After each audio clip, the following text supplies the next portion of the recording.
Good morning, early fans, early risers, or wherever you are in the world today. Could be good afternoon for you, as our friend Sashi, in Malaysia, or it could be good evening somewhere else in the world. But this is MikeySuzeFour. Um, I've been having some problems lately with insomnia, so what I decided to do was go ahead and take care of my one episode of TOS review for Tuesdays. So this is Tuesdays with TOS reviews, part of the weekly webcam series, and this way, then I can get a little more sleep tonight, so I can prepare myself for Gorilla's cigar lunch that I hope he's doing tomorrow. Or, well, it is tomorrow for me. So for him, it's in a few minutes, and then it's tomorrow for him. So for Tuesday. So, welcome back to everyone. We're doing this WWS for everyone that requested. And this week, we are covering season one, episode 7, What Are Little Girls Made Of? Which features prominently uh, Majel Barrett, uh, who then became Majel Barrett Roddenberry after she married Gene, and she plays Christine Chapel, um, who goes to this planet that she finds her former beau, Roger Corby, and she finds out that not everything is not as it seems, and Corby gets a little demented, a little crazy.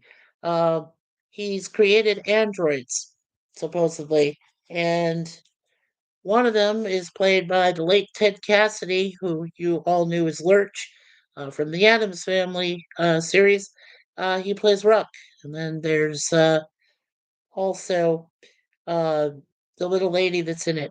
But I will mention those stars real quick in a few seconds here, in a few minutes. So yeah, it's a really and then he creates an android of Kirk. But the thing is, when he puts the thoughts of Kirk in, Kirk does this one thing, but like I said, if there's a lot of information, I'm not gonna read everything. I'm just gonna read whatever's there. But in one scene, he puts his thoughts when he gets the thoughts transferred, uh, Kirk, played by Shatner, of course, uh, does this really cool thing where he knows that when his double shows up, uh, Spock, who will be aware of something, will know that something's wrong, that something's not kosher, because he was Jewish, right? Nimoy was. So, yeah. So it's a very cool episode. It's not the first time that they deal with androids, as you all know. Later on in the next season, I believe, it was either season 2 or 3. You had I Mud, which of course had the android planet. Norman, who controlled everything, and Harcourt Fenton Mudd was supposedly the king of that. Yeah, but we will get to that eventually. So yes, I mean, later on in the series. So yeah, it's but there have been a few computers that Kirk has brought down. The M5, Landru, all of that. Yeah, it's just amazing. I mean, that he can use reverse logic. Yes, that's true. Shatner is Jewish too. Yes, I knew that. PvP. And welcome, sir. Welcome, being the first in the box here tonight for this quick review of what our little girl's made of. Yes, should be good. Um, yes, well, I did know that too. Yes, both Shatner and Nimoy. Yep, eating late. Well, see, you get some food and you get to watch a review of me. You get to watch my ugly mug. Yeah, exactly. Okay, so let's see. All right. So of course the episode came out Thursday, October 20th, 1966. Again, but I'm just a little one, about a year old. Uh, yeah, Nurse Chapel's reunited with her fiance, but his new obsession leads him to make an android duplicate of Captain Kirk. As you know, we're reading from IMDb, and they don't IMDb, and they don't always have the most pertinent updated information, but their IMDb rating is 7.5 out of 10. Over 4,900 people have seen it, the episode, and so yeah, this, Now, the director was James Goldstone. Gene Roddenberry and Robert Bloch both wrote it. Um, there is, you got Shatner and Nimoy mostly involved in this. Uhura's also involved. So really, just about three of the original cast is in this episode. But Michael Strong, who plays Dr. Roger Corby, and Sherry Jackson, who plays Andrea. Yeah, so we're gonna, because we already know about Ted Cassidy's history, but I wanted to take a look at Michael Strong here for a moment. Okay. All right, so we did lose Michael Strong in 1980.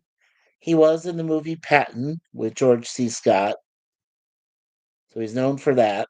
He played Brigadier General Hobart Carver. Um, then, like we said, he played Dr. Roger Corby in the episode. Um, he was in 1967's Point Blank. He was Stegman. And he did one episode the following year after Star Trek. He did one episode of I Spy, the one with Bill Cosby and Robert Culp. He played Kutna in that. Yeah. And the last thing he worked in before he passed away was This Year's Blonde. It was a TV movie back in 1980. He played the character of Sol Silverman. And before that, he was in Archie Bunker's Place, um, the spinoff to All in the Family. One episode, he plays Tony Bremer. And before that, Galactica 1980. He was the resistance leader and the old man in that. All that before he passed. And he passed away on September 29th, 1980. He was only 62 years old. So he had a good life. Yeah. And it says here, well, I'll just read a couple things here. So while never one of the big names on screen, Michael Strong was one of those excellent method actors who were often compelling to watch. Unsurprisingly, many of Michael's great screen. That. Let's try that again, people. Take two. Unsurprisingly, many of Michael's screen characters were typical New Yorkers, whether they be cops or thugs, and he imbued them with an edgy, in your face intensity that was all his own. He was already an established stage actor, both on and off Broadway, with an extensive resume to his name long before transferring his talents to the screen. And he graduated from the Actors Studio, which, of course, the one guy that does all of that stuff. So. Yep, that was Michael Strong. Alrighty. And Lemon Pie is here. What's up, fruitcakes? Hello, Sir Lemon. Good to see you. Hey, Lemon from PvP. Lemon says, hey, PvP. Pleasant says, not a favorite. He says, nice to see you, Chapel. Yep. Uh, Sir Lemon says, you always eat late, PvP. Well, other than that, not a big favorite. Seems Lemon. Bachelor hours. Yeah. PvP's got bachelor life here, At the ripe old wonderful age of 66. Isn't it great to be 66? I've only got 6 more years to catch up to you, brother, but I'm in no rush. Let's just be honest, I'm not.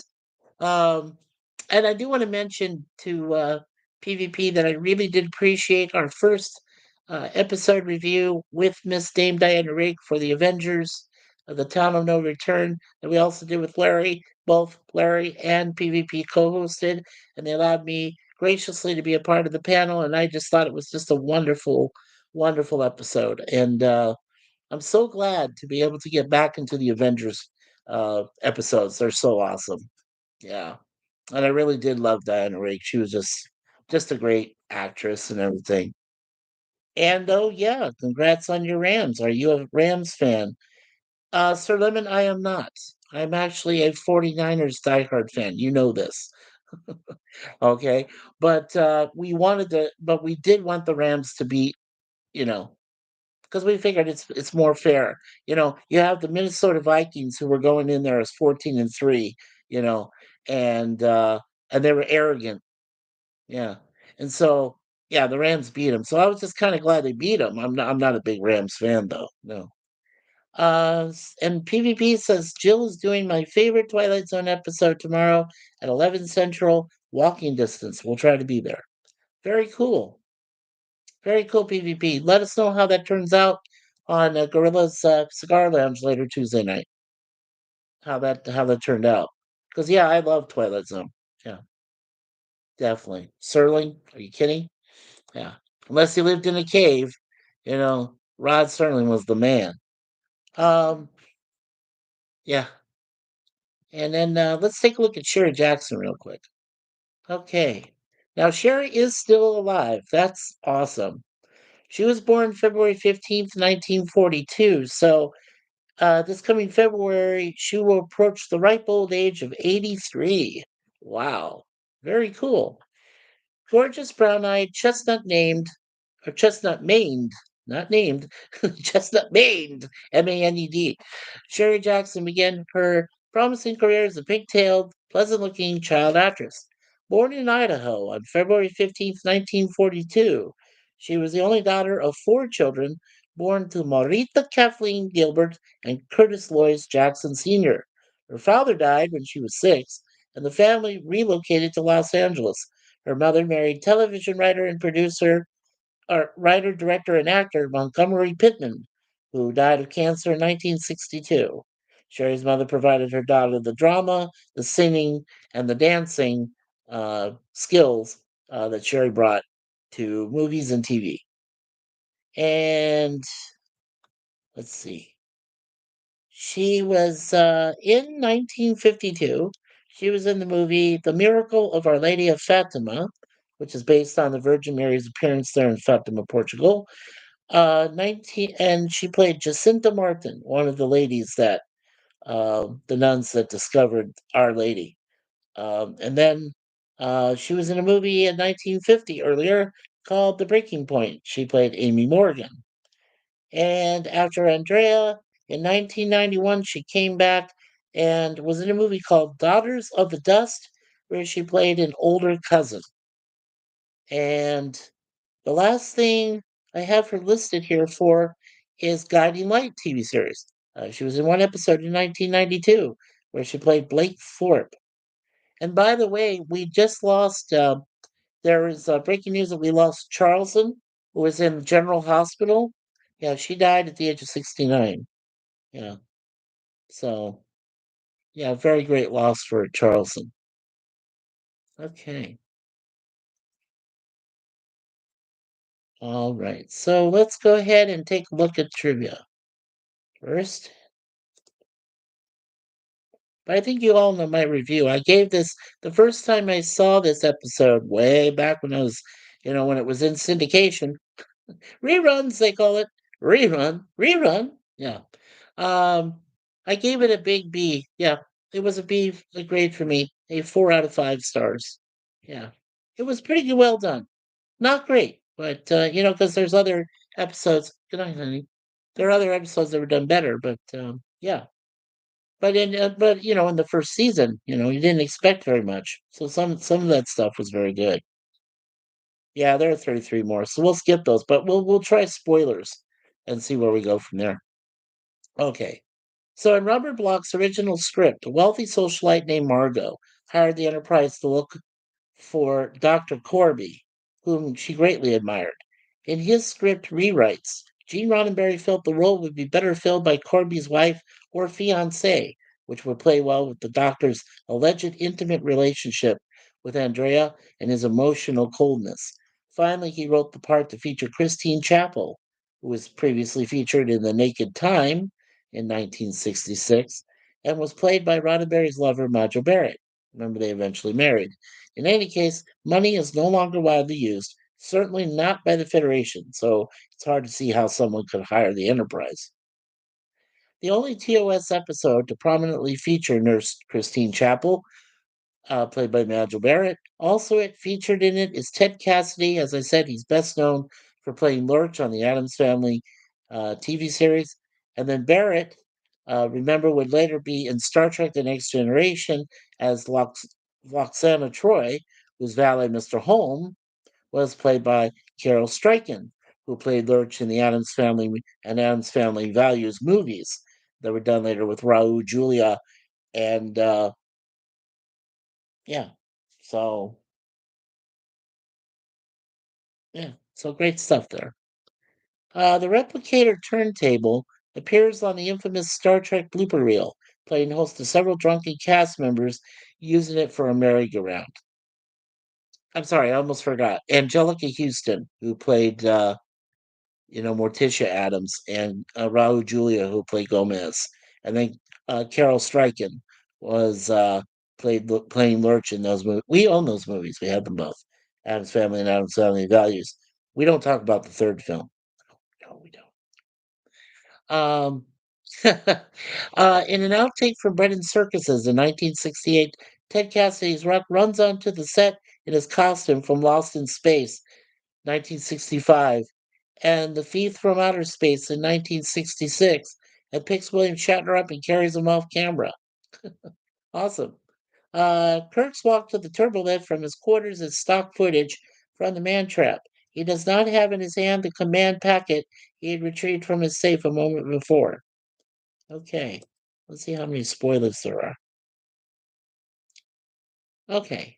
Well, there's 6 more, so we'll just ignore those, but we'll just go into a couple of them here. So if you wanna cover your ears, folks, who have not seen this episode yet, even though I kinda would be saying, "What cave did you live in?" before you knew there was an actual TOS Star Trek, you know, but go ahead and close your ears, and then when I'm done, I'll just do the signal, go, "Choop, choop, choop," like that, and then you can open up.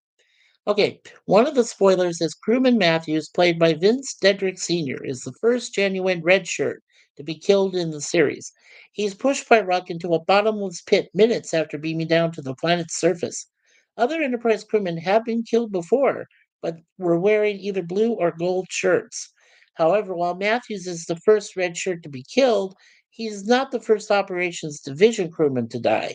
That honor goes to the tan shirted Lee Kelso and Where No Man Has Gone Before from 66. Operations crewmen such as Scotty and security guards wore tan shirts in that episode. Now, despite Ruck's outward claims of loyalty to Roger Corby, he later shows signs of defiance.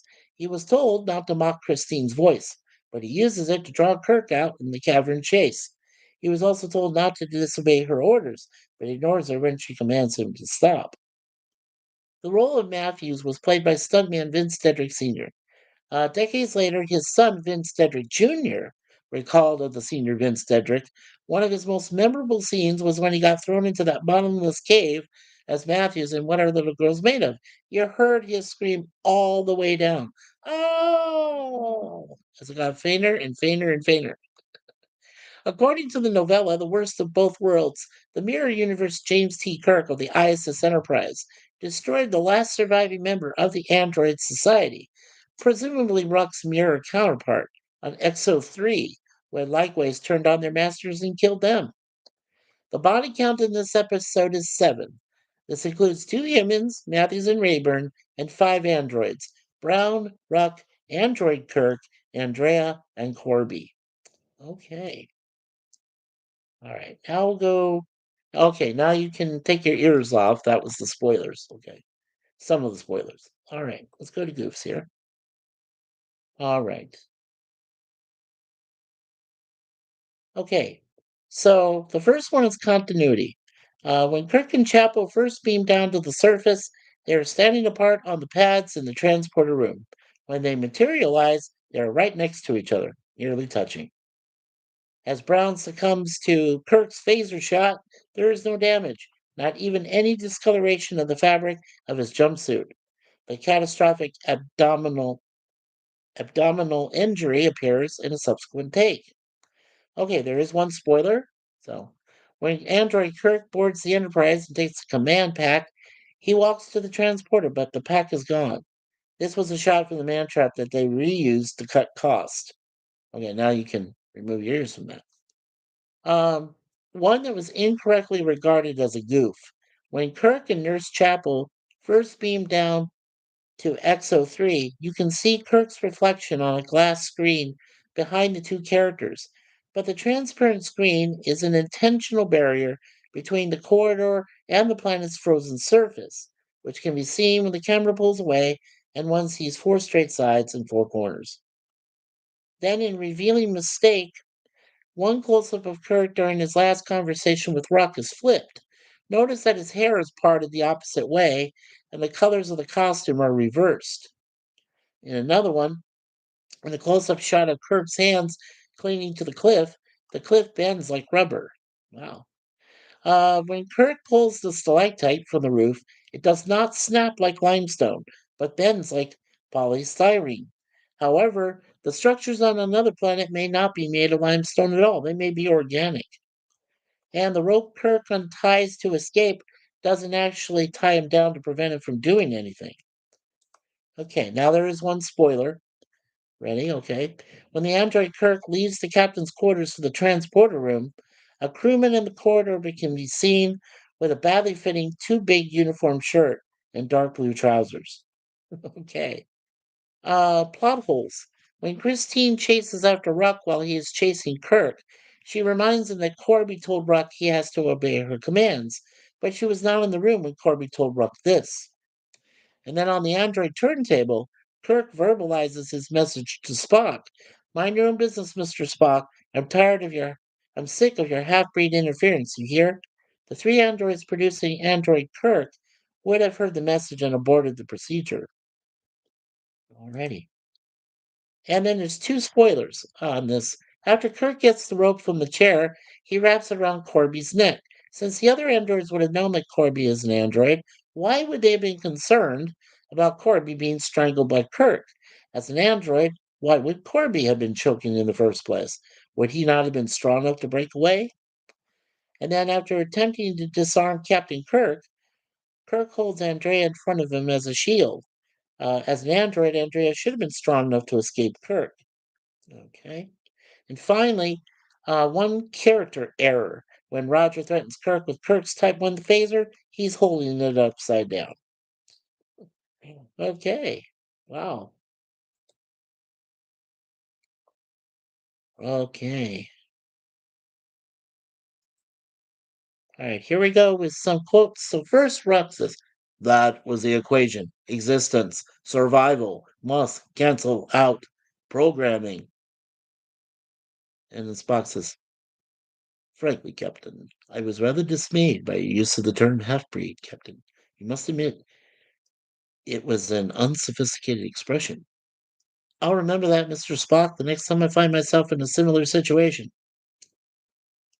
And the Kirk android to Nurse Chapel says, Nurse, if I gave you a direct order to betray him, please don't ask me to make that choice. I'd much rather you push me off the same precipice where Matthews died.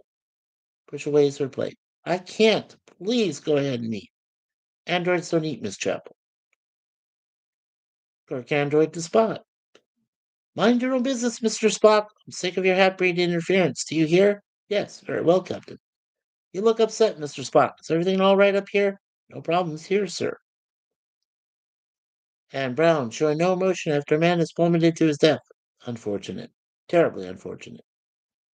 And then Corby and Chapel. So Corby says, Christine, you must realize an android is like a computer. It does only what I program. As a trained scientist yourself, you must realize that given a mechanical Dr. Brown, a mechanical geisha would be no more difficult. You think I could love a machine? Do you? Did you? Andrea is incapable of that. She simply obeys orders. Do you realize the number of discoveries lost because of superstition, of ignorance, a layman's inability to comprehend? And then Kirk says, he's an android like Brown? Yeah, Tarek. Yeah, more complex than Brown. Much superior. I was left here by the old ones. Ruck was still tending the machinery when we arrived here. How many centuries? He remained silent. Even Ruck doesn't know. With his help, with the records I could find, we built Brown. You've convinced me, Doctor. You've convinced me that you are dangerous. Pushes over the table and makes a run for it. Can you imagine how life could be improved if we could do away with jealousy, greed, and hate? It can also be improved by eliminating love, tenderness, and sentiment. The other side of the coin, Doctor. Andreas says, I will kiss you. No, you will not. It is illogical. She shoots him. Spock and Kirk android. Captain, we finished ahead of schedule. Dr. Corby has considerable cargo to be on board. I'll have to go over our destination scheduled with him. You're going back down with the command packet? Mind your own business, Mr. Spock. I'm sick of your half-breed interference. Do you hear? Yes, very welcome. Look upset, Mr. Spock. Is everything all right up here? No problem, sir. Good. I'll beam up shortly with Dr. Corby and party. Correctly, Spock is security. Spock here. Status of the landing party. Ready and standing by, sir. Have them meet me in the transporter room after the captain has beamed down. Christine says, Roger, what's happened to you? When I sat in your class, you wouldn't even dream of harming an insect or an animal. Their life was sacred to you then. Andrea says, I'm like Dr. Brown, an android. Didn't you know? Remarkable, isn't she? Notice the lifelike pigmentation, the variations in skin tones, the flesh. The flesh has warmth. There's even a pulse, physical sensation. Oh, how convenient. Christine, you must realize an android is like a computer. It does only what I program. As a trained scientist yourself, you must realize that given a mechanical Dr. Brown, a mechanical geisha would be no more difficult. You think I could love a machine? Did you? Andrea's incapable of that. You're certain you recognize his voice. Have you ever been engaged, Mr. Spock? Um, well, there's one difference between us. I'm hungry. The difference is your weakness, Captain, not mine. One at a time, gentlemen. Captain, eating is a pleasure, sir. Unfortunately, one you will never know. Perhaps, but I will never starve, sir. Agreed, Doctor. However, there'll be two of us. Hello, Roger. Christine? Yes, Roger. Darling, where are you? Yes, yes, by all means, Captain. I had no idea. No hope. Darling, are you all right? Yes, Roger. Everything's all right now. We're on our way, Doctor. We'll be with you in a moment. Enterprise out. I do not understand. Why are you unhappy? You are with Roger again. Where is Captain Kirk? You are concerned about the captain. Yes, I am concerned. How can you love Roger without trusting him? Why does it bother you when I use the name Roger? Andrea, it's sufficient that it does disturb her. You'll call me Dr. Corby from now on, Andrea. Yes, Dr. Corby. I need time to explain and demonstrate to him and you. Shall we start with Andrea? Yes, let's start with Andrea. Christine, let me prove myself. Does this make such a difference? Don't you see, Roger? Everything you've done has proved it isn't you. I am Roger Corby. Then prove it. Give me that phaser gun. If there's any human left in you, give it to me. I'm Andrea. You must be Christine. I've always thought how beautiful your name is. You might as well try to outthink a calculating machine. Obviously, I can't. I know he's alive down there, Captain. It's been 5 years since his last message. Roger's a very determined man. He'd find a way to live. It's still me, Christine. Roger, I'm in here. You can't imagine how it was. I was frozen, dying. My legs were gone. I had only my brain between life and death. This can be repaired easier than another man can set a broken finger. I'm still the same as I was before, Christine, perhaps even better. Are you, Roger? Um, yeah, there's something I won't read because I just already read that. Rock says, You brought him among us. You brought the inferior ones. We have cleansed ourselves of them. Now you bring the evil back. Captain? I know. I'd hate to be torn between commander and fiance myself. No, I'm not torn. I'm puzzled. I'm worried. Has he confided in you? No, nothing he hasn't told you. I know it doesn't make sense. What he's done may seem wrong, but he is Roger Corby, whatever he seems to be doing. Unless something's gone wrong with his mind. No, you're forgetting how well I know him. He's as sane as you or I. And then the first lines in the episode is all sections, security check in progress, report. Forward phaser, affirmative. We're entering standard orbit, nurse.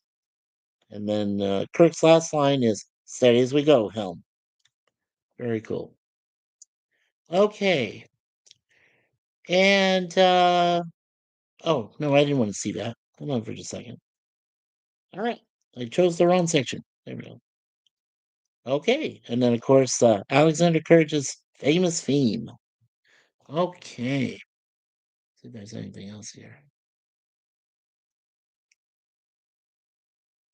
And of course, filmed at the wonderful Desilu Studios in Culver City, California, on which I hope is still there, after these fires.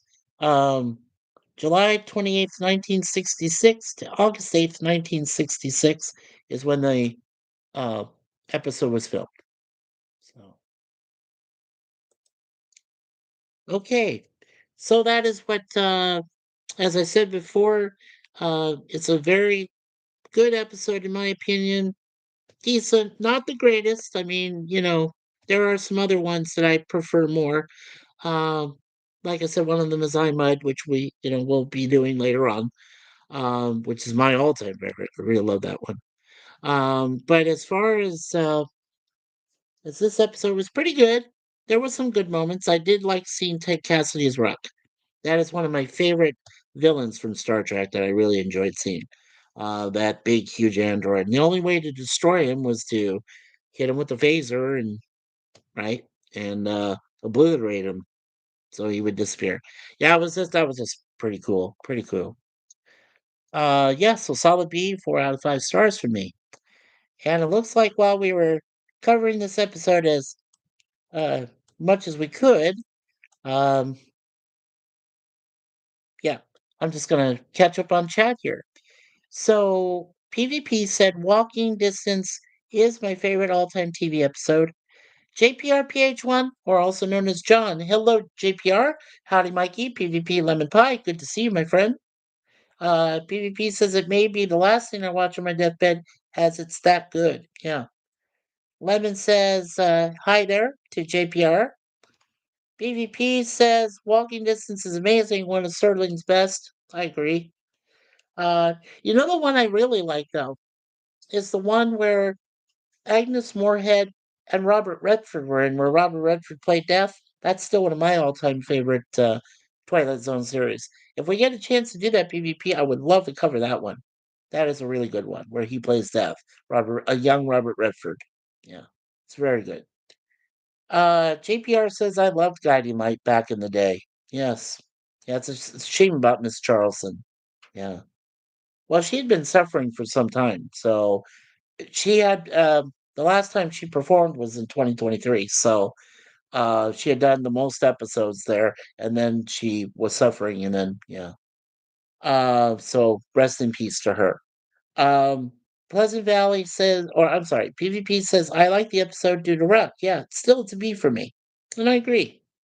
So we both came up with a pretty much the correct grade, right? PvP brother, yeah.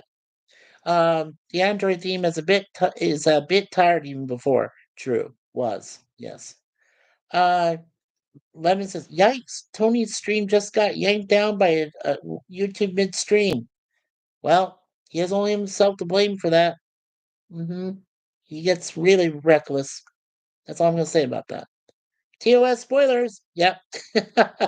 PvP says I'll probably crash to get enough sleep. Me too, sir. I'm eventually gonna hit the Sackers when I finish. Sir Lemon says, pasta crash? Yeah. Yeah, PvP's is gonna crash. Have a good one. Good night, PvP. Good night, brother. We'll see you at Gorilla's live cigar lounge stream later on Tuesday night, I hope. Good to see you. Good night, PvP from JPR. And hello, Sashi. Greetings, everyone. Welcome, future time traveler from Malaysia. Good to see you, my brother. He says, Lemon, hi, Sashi. Sashi says, hi, Lemon Pie. And Sasha says, "Oh, and Mikey, 7 million in my currency is roughly 2.2 million in Canadian dollars. I had to update myself with the coconut shells to maple syrup conversion rate." Well, good. Thank you. Thank you. You know what? That would have driven me crazy for a while if I didn't know what the conversion rate on that was. So, Sashi, thank you. Thank you, my brother. That was much appreciated. Appreciate you definitely doing that. Sir Lemon says, you are paying Sashi millions to appear in your chat. You aren't saying hi to him, Mikey. Oh, well, I was just going over the episode. So as soon as I'm done, that's why I'm reading back here on the chats. Don't worry, Lemon. I always recognize everybody. Or I do the best I can. Um, yep, Sasha says, as long as I'm getting paid, I'm not complaining, Lemon Pie. Lemon says maple currency melts in warm weather. That's true. Sashi says lemon pie. We have refrigeration and a stable electrical grid. There you go. JPR says hail Sashi, and Sashi says hail JPR. And Lemon says I wasn't referring to Malaysia. It will melt down here in Texas. Yes, it will. And Lemon says I am aware of your electricity. Lemon says, Mikey, you shaved the beard, but you had hinted at keeping it. I was thinking of keeping it, but then I had this other vision that I really should just go ahead and cut it and just let it grow back. steadily. But I might decide, because really it is too cold to have one, because it makes my face break out. It's really hard to describe lemon. I right now I'm just not going to try to keep it. But I got my hair shaved off too. Do you see that? So yeah, the wonderful Miss Suzanne over here is my personal barber. Um, so Sashi says, according to Sin's kid Arturo, any civilization which can produce and store soda is advanced enough for him. There you go. John says, it's always been an A for me. That's cool. Thank you, JPR. Lemon says, I would never wear a beard. Well, that's just not you, Lemon. You are you. You got to be, you know, different. Definitely. Okay. Sasha says, I keep mine trimmed and I shave my own head. There you go. Yeah. That's good, Sashi, because like I said, I got a personal wonderful wife here who's a barber too. She's very multi-talented, guys. Yeah. I've been with her for 15 years. I think she's my ultimate, soulmate. She is. We're gonna be together for the rest of our lives until whatever God decides to do, leave it in God's hands. Yeah, we always do. So always fun, always fun. Alrighty, so I believe that should be it for tonight. As I said, I need to get some sleep. I'm an insomniac and I need some rest before tomorrow with Gorilla's uh, live stream his cigar lounge that I hope to be a part of. Um, as far as I know, um, nothing else really planned until tomorrow. Of course, we've got season 3. We're starting from The Greatest American Hero. Tomorrow we'll be doing 2 episodes, season 3, episode 1 and 2, and we'll also be doing on Thursday, of course, the A Team, where we'll be starting season 3 from that series, and we'll be doing episodes 1 and 2 also. So that should be a lot of fun. I can't wait for that. Now, I have a surprise announcement. I have already decided for 2 special guests to co-host with me when I do our Saturday streams, live stream, for Star Trek fan films for one Saturday, and then the following Saturday, Star Wars fan films.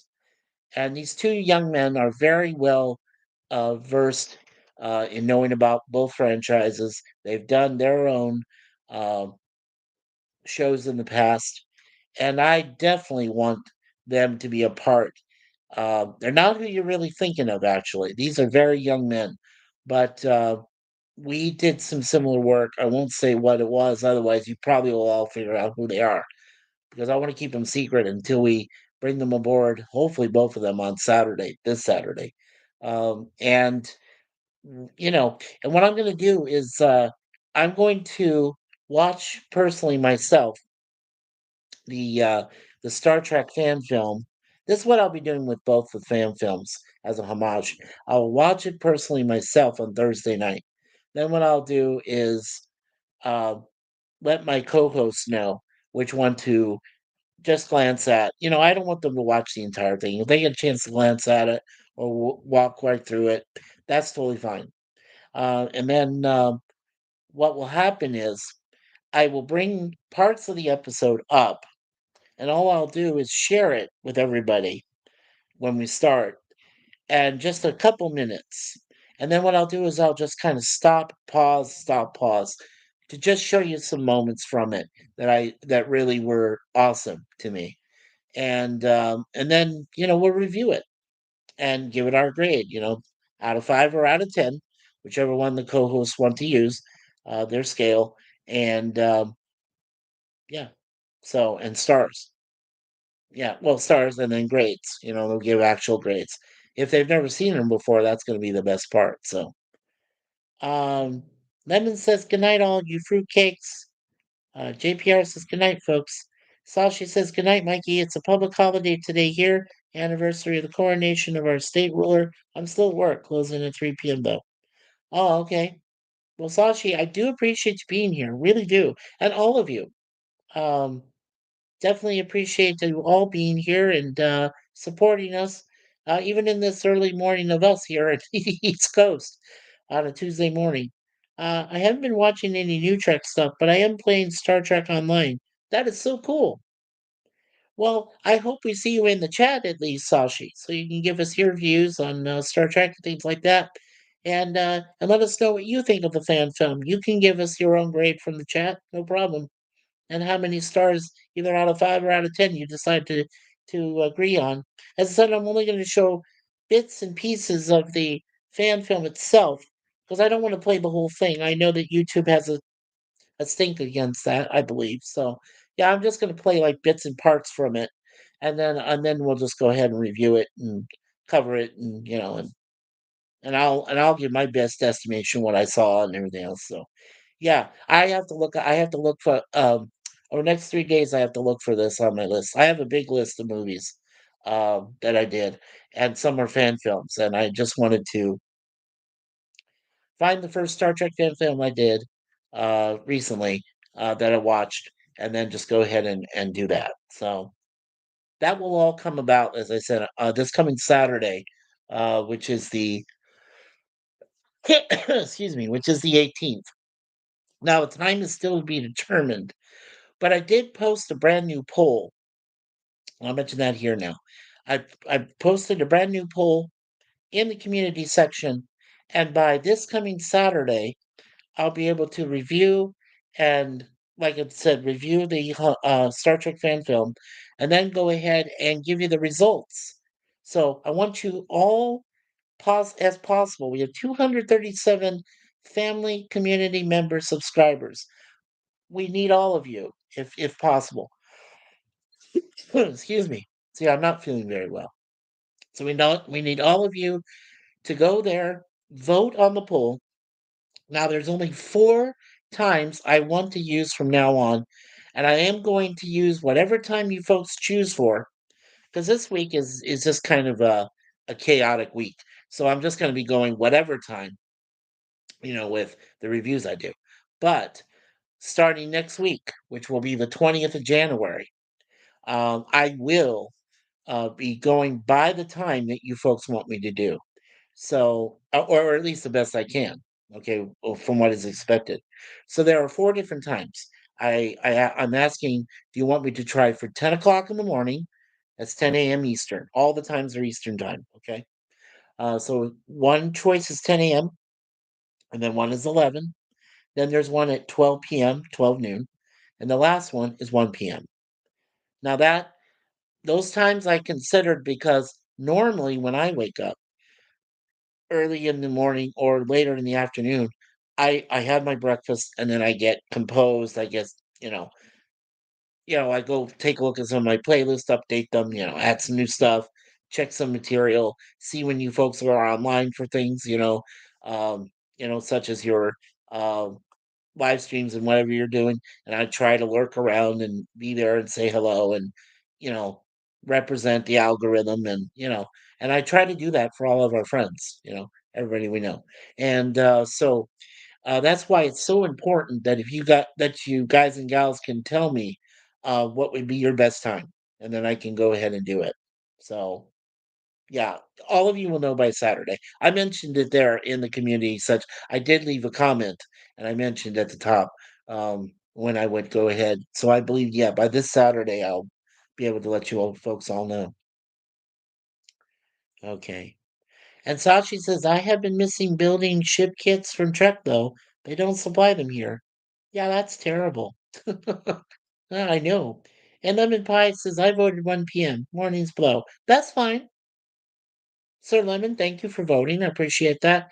If it is 1 o'clock in the afternoon, I don't mind at all. Because that does give me a little bit more time to, check on things and everything. So sure. If you folks want me to start at the very latest 1 p.m. in the afternoon, I don't have a problem with that. Because that'd be right after lunch, and I'd be like, okay, because I go over other stuff in the morning, or I try to sleep in. So thank you, Lemon. Thank you for letting me know. That's one of the choices you made. Okay, so we're going to say a quick prayer for everybody in the LA wildfires. We have heard an update that over 12,500 structures have been destroyed. There's 2 more fires that got started. One was in Woodland Hills, and another one is up over in, oh, I forget the other area. Anyway, there's just so much burning, destruction, everything going on. As for my family personally, my sister B, um, and I'm just going to use her initial from now on. My sister B and her family are okay. They haven't been forced to evacuate yet. But if they do get the order, we told them get out of there. And they do have a place to go. We have our family in Arizona that will take care of them for a while. If anything, God forbid, does happen to their house. So we'll see what happens with that. Uh, as far as uh, as far as the rest of it, um, my brother Larry from Years of Adventures is very distraught.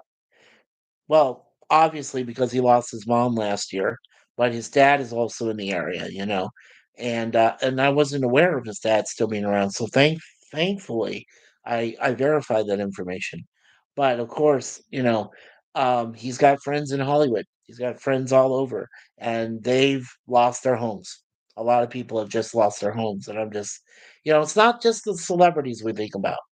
It's just normal people, right? People who are not celebrities, people who are not famous, but they still live in these decent homes, and then they're gone. They're gone.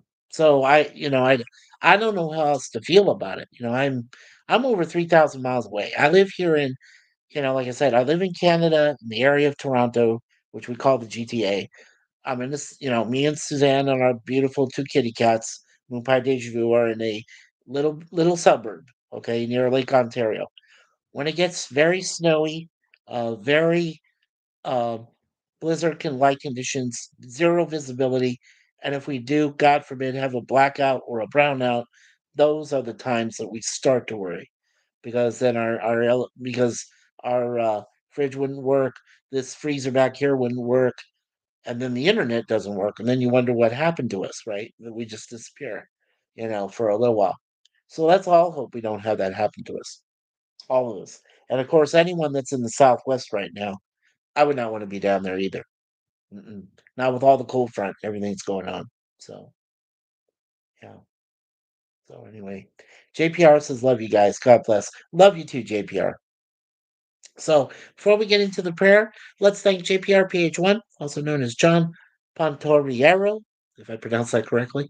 Thank you, John, for being here. And of course, Sir Lemon Pie, our awesome managing moderator from Texas. Yeah, good to see you, brother. And Sashi, our wonderful future time traveler who's 13 hours ahead of us over there in the beautiful country of Malaysia. And a very hard worker, Sashi is. And of course, please, if you get a chance to check us out on New Year's Eve with our stream, our live stream, Sashi was up there on the panel. He actually said words. Woohoo. So if you get a chance, go over there and please rewatch that, especially for those moments that Sashi was there. And of course, one of my favorite friends there, Charlotte Nightstar the Werewolf, was there, and we had some other people. So it was very other friends. So it was very, very cool. Make sure you guys check that out. And let's see. Let's see, we got JPR, Lemon Pie, Sashi. We had our other brother from British Columbia, Mr. Pleasant Valley Picker, also known as PvP. He was in the chat. So PvP, thank you so much, my brother, for being here at this late hour. And yep, I really appreciate you being here. Okay. Alrighty. Very cool. Very cool. Okay. So next Tuesday, we're going to review the next episode 8, and that one is known as Miri, simply Miri, Miri, and that was the planet they discovered exactly like Earth, the Enterprise, but the only inhabitants are children who contract a fatal disease upon entering puberty. So we will get to talk about Kim Darby, who also was in a film with John Wayne, I believe, called True Grit. If I'm not incorrect. Um, but we will talk about her. We'll talk about Miri. We'll do all that next Tuesday on TOS Tuesdays, and we'll do it at the time that you folks choose from now on. That you want me to do it right around that time. So I'll do the best I can, but as I always say, expect the unexpected. All right. Okay. So let's go ahead and do this prayer real quickly. So in the name of the Father, Son, and the Holy Spirit. Dear Lord, thank you so much for social media. We do offer our prayers and hopes that everyone is that's still battling the wildfires, women and men, firefighters alike, that they are all still being safe, that they can go home when everything is said and done, back to their families safely and together. We also pray for all the victims, the 24 people that have lost their lives in this terrible tragedy, and all of their families. We also pray for, of course, our friends right now that are going through similar, maybe not as powerful as the fires, but brothers like Larry and Jay Aldrich are all going through their own personal demons and their own physical problems. So we pray for all of their families as well. And of course, I pray for my sister who has her family in the wildfire, near the wildfire area zone. I hope she's not, forced to evacuate. But if she is, well, let's hope she gets home safe, back to mom and dad. Our mom and dad, me and Suzanne's there in Arizona. So hopefully everything is going to go well there. So with all this, we ask the our Lord the Father to help us. We ask for our wonderful, uh, blessed Jesus Christ to guide everyone safely through the terrible troubles. We ask the Holy Spirit to keep us safe always and to instruct us in wisdom and piety and in goodness. And we ask the Blessed Virgin Mary to help us with courage. And we ask for, pray for us from Suzanne's uh, patron saint, Saint Suzanne, and my patron saint, Saint Michael the Archangel, defender of heaven. So, for all of that, we ask and pray, Amen and Amen. Father, Son, and Holy Spirit. So, so that is for everyone there. So, anyway, thank you again for being here for this, albeit very early morning review of TOS and Tuesdays. And like I said, I'll be back tomorrow at a different time until we get the set times chosen by you folks next week. But I'll be back on Wednesday sometime with the 2 episodes, starting with season 3 from The Greatest American Hero, featuring William Catt, Connie Selica, and Robert Culp. And then of course, 18 on Thursday with 2 episodes too. And so, with all that, according to Gene Siskel, that most awesome co-host of Siskel and Ebert at the movies, the aisle is now closed. So everyone, take care of yourselves and remember 3 things. First of all, as my brother Larry, who I've known for almost 50 years, said, just be yourself. That's a great bit of advice. Also, my beautiful wife Suzanne, who says, leave everything in God's hands. Best piece of advice you could ever ask for. Absolutely. And finally, my new meme for this year is expect the unexpected. So, as we say, God bless you all. God bless America. God bless Canada. God bless the entire world. And of course, peace from MikeySuzeFour channel. Take care, everyone. 5 likes. We got 3 people still watching. Thank you so much, everyone. We'll talk again on Wednesday. And oh, and don't forget, uh, if you see me on our brother Gorilla's cigar lounge later tonight, come by and say hello and support his channel as well. Give him some likes and stuff. Yeah. Oh, yes. Don't forget one last thing. Like, subscribe, share, and don't forget the all notifications. Make sure you do that when you subscribe. We're only 13 away from 250, and we will do a live stream when we reach that 250 mark. So tell your friends and neighbors and relatives and family. Make sure you subscribe. So very cool. All right. Take care, everyone. We'll see you next time. And Lemon says, God bless everyone. Thank you, Sir Lemon. You're really awesome. Thank you all, and we'll see you then.